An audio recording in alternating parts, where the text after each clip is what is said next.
sprinkle some, sprinkle some. Mike is an experimental hip-hop artist. He was first exposed to rap while he was living in England during his childhood. He cites grime artists like Skepta and N-Dubz as primary influences. At the age of 17, Mike would begin to release his music onto the website Bandcamp. Several mixtapes were released under the Mike alias between 2015 and 2018. Mike typically raps over stark, desolate soul samples that become nearly unrecognizable due to heavy chops.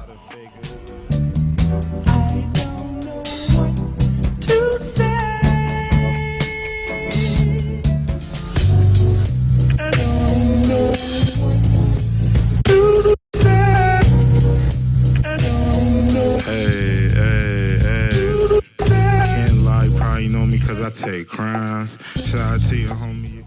This experimental sound has been attributed to the Slums Hip Hop Collective, which Mike has been a member of since 2015. Slums, based in New York City, consists of 4 other fellow rappers and numerous other collaborators. One of Mike's breakout mixtapes, May God Bless Your Hustle, caught the attention of none other than Earl Sweatshirt, who was a member of hip hop collective Odd Future. Mike has frequently cited Earl as one of his lyrical influences. Coincidentally, Mike has also been labeled the de facto leader of Slums, similarly to Tyler the Creator's role in Odd Future, as both individuals have attained the most popularity in their respective groups.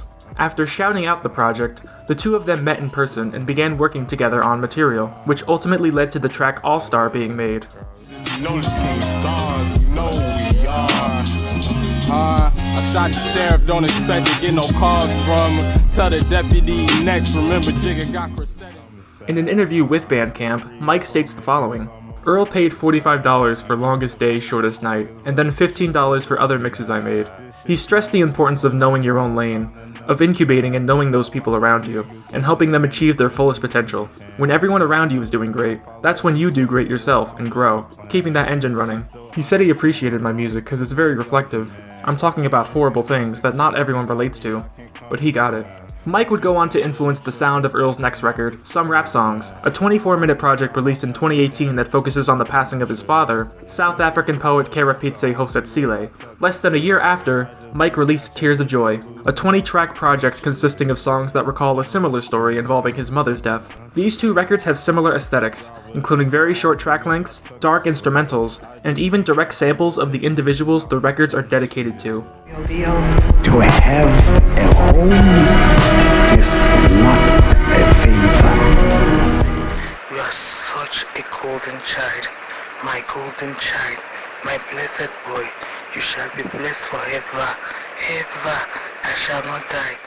While there aren't many public interviews with Mike since Tears of Joy released, what he and Earl chose to represent on these albums are perhaps the biggest personal challenges that they have both faced in their professional careers, the loss of a loved one. It's made clear on the album closer Stargazer Part 3 that Mike's mother had an overwhelming presence in his life, and influenced him greatly while growing up in England. These two albums are appropriate companion pieces because of their similar subject matter. Since then, Mike has released a follow-up, Weight of the World, in 2020, and has announced his upcoming album titled Disco, which will be released this year on June 21st. It's worth noting that Mike has a tendency to drop full-length projects within a day of the summer solstice, and Disco is no exception.